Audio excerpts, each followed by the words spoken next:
ನಾಗಲೀಲೆ ಪಂಚಮಿಯ ವಿಶೇಷ ಕಾರ್ಯಕ್ರಮಕ್ಕೆ ಮತ್ತೆ ಸ್ವಾಗತ. ನಾಗರ ಪಂಚಮಿಗೆ ಹುತ್ತಕ್ಕೆ ಹಾಲು ಹಾಕಿದ್ರೇನೆ ಅದು ಶ್ರೇಷ್ಠ. ಆ ಮಹಾಕಾರ್ಯ ಮಾಡಿದ್ರೇನೆ ಹಬ್ಬದ ಪುಣ್ಯ ಬರೋದು ಎಂದು ನಂಬಿದ ಜನರೇ ಇಲ್ಲಿ ಹೆಚ್ಚು. ಆದ್ರೂ ಶ್ಯಾಮ್ ಜನತೆಗೆ ಒಂದಿಷ್ಟು ಟಿಪ್ಸ್ ಅನ್ನ ನೀಡಿದ್ದಾರೆ, ಅದನ್ನ ತಿಳಿಯೋಣ ಬನ್ನಿ.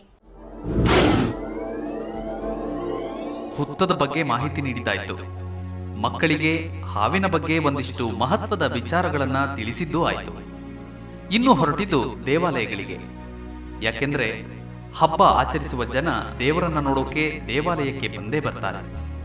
ಇಲ್ಲಿಯೂ ಹಾವಿನ ಬಗ್ಗೆ ಮತ್ತು ಹಾಲೆರವ ಬಗ್ಗೆ ಜಾಗೃತಿ ಮೂಡಿಸುವ ಯತ್ನ ಮುಂದುವರಿಯಿತು.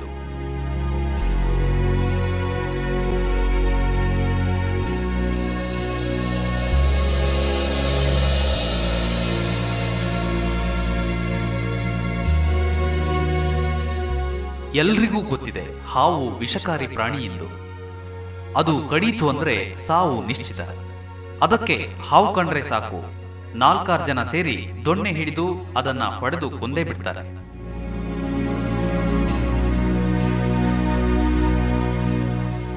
ಹಾವು ಎಂದಿಗೂ ತಾನಾಗಿಯೇ ಯಾರಿಗೂ ಅಪಾಯ ಮಾಡೋದಿಲ್ಲ. ತನಗೆ ಅಪಾಯ ಎಂದು ತಿಳಿದರೆ ಮಾತ್ರ ಜೀವರಕ್ಷಣೆಗಾಗಿ ಅದು ಮತ್ತೊಬ್ಬರನ್ನ ಕಡಿದು ತನ್ನನ್ನು ತಾನು ರಕ್ಷಿಸಿಕೊಳ್ಳಲು ಯತ್ನಿಸುತ್ತದೆ.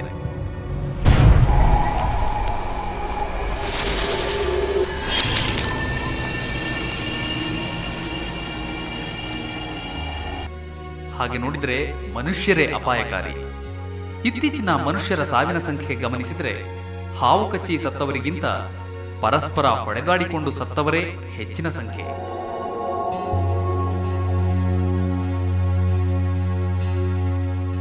ಇಷ್ಟು ಹೇಳುವ ಶ್ಯಾಮ್ ಈ ಹಿನ್ನೆಲೆಯಲ್ಲಿ ಹಾವುಗಳನ್ನು ಕೊಲ್ಲಬೇಡಿ ಎಂದು ಜನರಲ್ಲಿ ಮನವಿಯನ್ನು ಮಾಡಿದ್ದಾರೆ. ಅಷ್ಟೇ ಅಲ್ಲದೆ ಹಬ್ಬದ ಹಿನ್ನೆಲೆಯಲ್ಲಿ ದೇವಾಲಯಗಳಿಗೆ ತೆರಳಿ ಅಲ್ಲಿದ್ದ ಹಿರಿಯ ನಾಗರಿಕರಿಗೂ ಹಾವಿನ ಬಗ್ಗೆ ಮಾಹಿತಿ ನೀಡಿ ಅವುಗಳನ್ನು ರಕ್ಷಿಸುವಂತೆ ಕೋರಿದರು.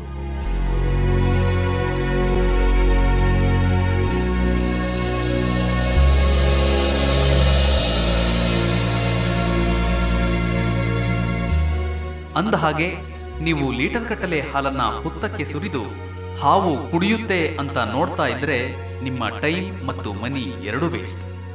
ಅಸಲಿಗೆ ಹಾವು ಹಾಲನ್ನ ಕುಡಿಯೋದೇ ಇಲ್ಲವಂತೆ. ಯಾಕೆ ಲೀಟರ್ ಗಟ್ಟಲೆ ಹಾಲನ್ನ ಸುರಿದು ವೇಸ್ಟ್ ಮಾಡ್ತೀರಾ ಎನ್ನುವ ಶ್ಯಾಮ್, ಇದರ ಬದಲಿಗೆ ಹಬ್ಬದ ದಿನದಂದೇ ಯಾರಾದರೂ ಬಡಬಗ್ಗರಿಗೆ ಹಾಲನ್ನ ದಾನ ಮಾಡಿ ಎನ್ನುತ್ತಾರೆ. ಹೀಗಾಗಿ ಈ ಕುರಿತು ಅರಿವು ಮೂಡಿಸಲು ಸ್ನೇಕ್ ಶ್ಯಾಮ್ ಮೈಸೂರಿನ ಒಂಟಿಕೊಪ್ಪಲ್ ಶ್ರೀ ವೆಂಕಟೇಶ್ವರ ಸ್ವಾಮಿ ದೇವಾಲಯಕ್ಕೂ ತೆರಳಿದರು. ಆದರೆ ಇದಕ್ಕೆ ಅನೇಕರು ಒಪ್ಪೋದಿಲ್ಲ. ಬಡವರಿಗೆ ಹಾಲು ದಾನ ಮಾಡದಿದ್ರೆ ಬೇಡ, ಹೋಗ್ಲಿ ನಿಮ್ಮ ಮನೆ ಸಮೀಪ ಇರೋ ಯಾವುದಾದ್ರೂ ನಾಗರಕಟ್ಟೆಗೆ ಹೋಗಿ ಕಲ್ಲಿನ ನಾಗಪ್ಪನಿಗೆ ಹಾಲು ಹಾಕಿ ಹಬ್ಬ ಆಚರಿಸಿ ಎಂದು ಶ್ಯಾಮ್ ಸಲಹೆ ನೀಡಿದ್ದಾರೆ. ನೋಡಿ, ಇದು ಅಶ್ವತ್ಥ ಕಟ್ಟೆ. ಈ ಅಶ್ವತ್ಥ ಕಟ್ಟೆ ಸುತ್ತ ನಾಗರಕಲ್ಲನ್ನ ಪ್ರತಿಷ್ಠಾಪನೆ ಮಾಡಿದ್ದಾರೆ.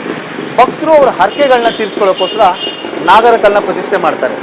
ನಾಗರಕಲ್ಲಿನ ಪ್ರತಿಷ್ಠೆ ಏನಂದ್ರೆ, ಎಷ್ಟೋ ಜನಕ್ಕೆ ಎಷ್ಟೋ ವರ್ಷ ಮಕ್ಕಳಾಗಿರೋದಿಲ್ಲ, ಅವ್ರೇನು ಮಾಡ್ತಾರೆ, ಎಲ್ಲೋ ಕೇಳ್ತಾರೆ, ನಾಗರಕಲ್ಲಿಗೆ ಪ್ರತಿಷ್ಠೆ, ಒಂದು ಅರಳಿ ಮರದ ಕೆಳಗೆ ನಾಗರಕಲ್ಲನ್ನ ಪ್ರತಿಷ್ಠೆ ಮಾಡಿ ಅದಕ್ಕೆ ಒಂದು 48 ದಿನ ಪೂಜೆ ಪುನಸ್ಕಾರ ಮಾಡಿಸಿದ್ರೆ ಅವಾಗ ಮಕ್ಕಳಾಗುತ್ತೆ ಅಂತ ಒಂದು ಪ್ರತೀತಿ ಇದೆ.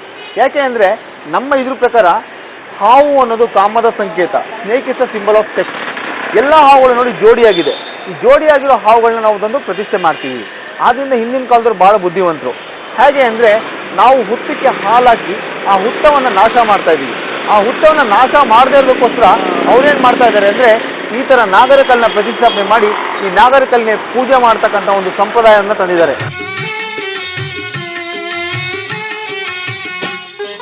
ನಾಗರೂಪ ಧರಿಸಿ ಬಂದ ಮಂಗಳಾಂಗನೆ, ನಾದ ಪ್ರಿಯನೆ ವೇದಮಯನೆ ನಿನಗೆ ವಂದನೆ. ನಾಗರೂಪ ಧರಿಸಿ ಬಂದ ಮಂಗಳಾಂಗನೆ, ನಾದ ಪ್ರಿಯನೆ ವೇದಮಯನೆ ನಿನಗೆ ವಂದನೆ. ನಾದ ಬಿಂದು ಕಳಾತೀತ ಯೋಗಿ ವರ್ಯನೆ, ನಾದ ಬಿಂದು ಕಳಾತೀತ ಯೋಗಿ ವರ್ಯನೆ. ದೇವಸೇನೆ ವಲ್ಲಿಯೊಡನೆ ನಲಿವ ದೇವನೇ, ನಾಗರೂಪ ಧರಿಸಿ ಬಂದ ಮಂಗಳಾಂಗನೆ, ನಾದ ಪ್ರಿಯನೆ ವೇದಮಯನೆ ನಿನಗೆ ವಂದನೆ.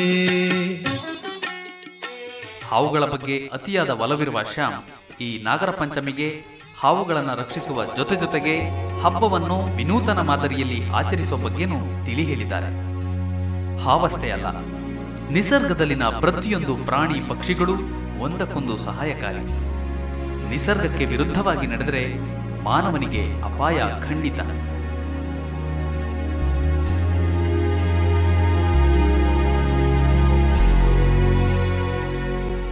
ಇದುವರೆಗೂ ಮೈಸೂರಿನ ಉರಗ ಪ್ರೇಮಿ ಸ್ನೇಕ್ ಶ್ಯಾಮ್ ಹಾವುಗಳನ್ನು ರಕ್ಷಿಸುವ ಜೊತೆಗೆ ಪಂಚಮಿ ಹಬ್ಬವನ್ನು ಆಚರಿಸುವ ಬಗ್ಗೆಯೂ ಅನೇಕ ವಿಚಾರಗಳನ್ನು ತಿಳಿಸಿದ್ರು.